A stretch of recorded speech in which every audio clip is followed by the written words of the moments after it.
In this lesson, we shall find x. Given the diagram on the right-hand side of the board, we actually need to find x. And so to find x that appears as part of the diagram, we proceed as follows. Now, first things first, to actually solve this particular question, it helps to actually break this diagram into two triangles. So you're going to have one triangle there and call it A D E. Then you construct or draw another triangle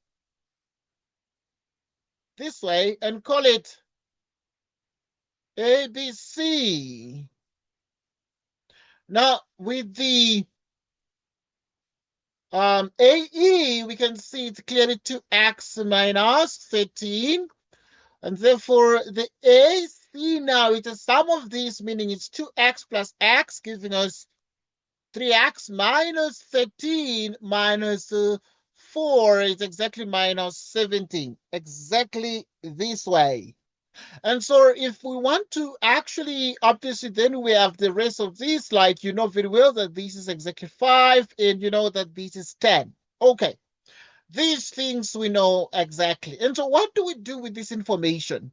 What is really evident is therefore that the angle A here must be equal to the angle A there because it's a common angle.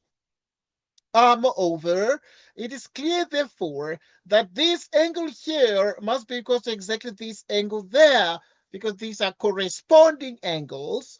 Moreover, it is also clear that this angle here must be equal to this angle there as well. These are corresponding angles. From this observation, it is therefore clear that if you take the triangle ADE, it is therefore similar to the triangle ABC. Yeah, these are similar triangles. Why are these triangles similar? They are similar to each other because of the angle relationship. They are basically equiangular. In other words, the angle E here is equal to the angle C there. This angle D is equal to the angle B. Okay, this is true.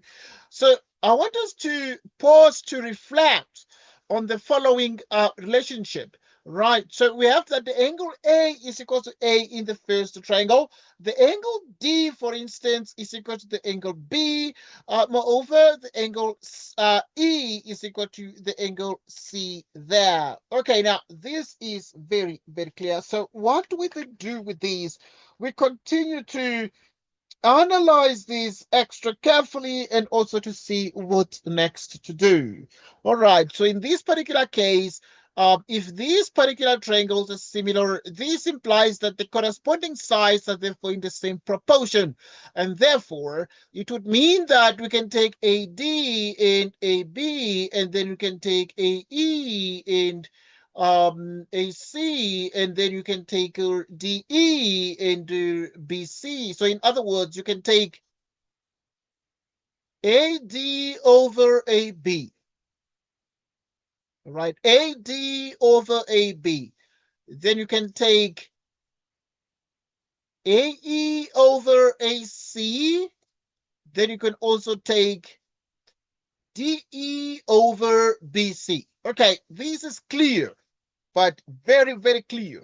In this case, what do we know is the dimensions of the sides of the triangles here that are involved. For example, AD we don't know.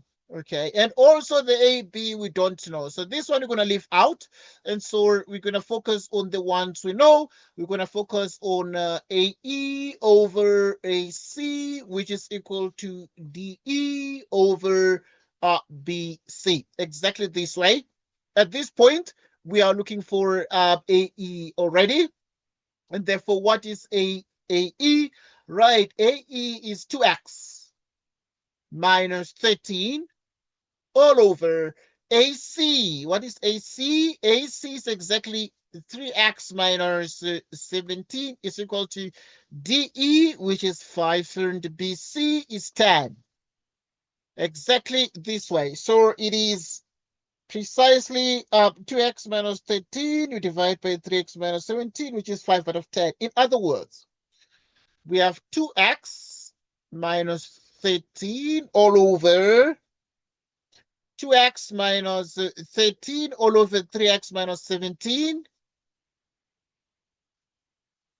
which is 5 out of 10. And so we can simplify the 5 out of 10.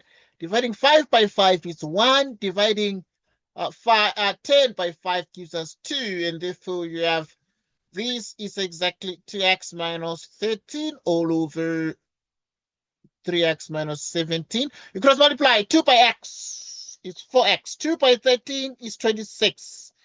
Right, which equals 3x minus 17, which is 4x minus 3x is equal to 26. It's equal to 26 minus 17. Right, which is equal to 26 minus 17. 4x minus 3x, which is exactly x, is equal to, now if you check what is 26 minus 17 is exactly 9 there. And therefore, we actually have been able to get the numerical value of x, and we have called that x is 9. But is the 9 correct or not? So we need to check. Right, so we're going to do a quick check. How do we check? We need to check 2x minus 13 all divided by 3x minus 17. 2, what is x? It's 9 minus 13 all divided by 3, 9 minus 17. What is 2 times 9? It's 18 minus 13, 3 by 9. 3 times 9 is 27 minus 17, and therefore 18 minus 13 gives us what? Gives us exactly a 5, right? And so if you have 27 minus 17 gives us 10, which is exactly what we had. There is 5 out of 10. So in other words, it is most certainly true that 2x minus 13, it is certainly very true, therefore, that 2x minus 13 all divided by 3x minus 17 is 5 out of 10. It's exactly 5 out of 10. Okay, so, and so obviously this is sort of shown that the x we've got, which is the x equal to 9, is indeed the correct solution to the problem, because the question actually asked us to find x, and we have found x to be exactly 9. And now, having found x, therefore, we have answered the question. Thank you so much for lending us your ears. But obviously, I mean, does this x make sense? We can ask a couple of questions about that. For example, okay, we can just comment on that. For example, we know that AE, it's 2x minus 13, but check. 2x minus 13 is what? It's 5. 2x minus 13 is the numerator, which is 5 units. And so we also have, for instance, so this makes sense because dimension is positive. And so EC, for example, EC is exactly x minus 4, which is 9 minus 4, giving us 5. So indeed, this also makes sense. I mean, in the sense of the fact that the dimensions of this shape have to be positive. Well, of course, we assume the dimensions are actually non-negative, at least, there. So that, for example, it will be very clear that one can get AC is 3x minus 17. X is what?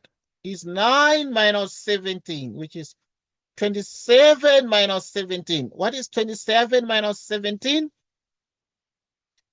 It's exactly 10, making AC also of positive dimension. Right, so it's 10. So this is the following here. So we have that EC is 5, so it is 5 units. It did not ask us to find these dimensions. AC is 10 units. It is 10 units, in which case, therefore, these are all positive dimensions and they make sense. Right, so we thank you for lending us your attention. And we have solved this particular question step by step. We have found the x, which is x equal to 9. Until next time, take care and goodbye to you. And thank you so much.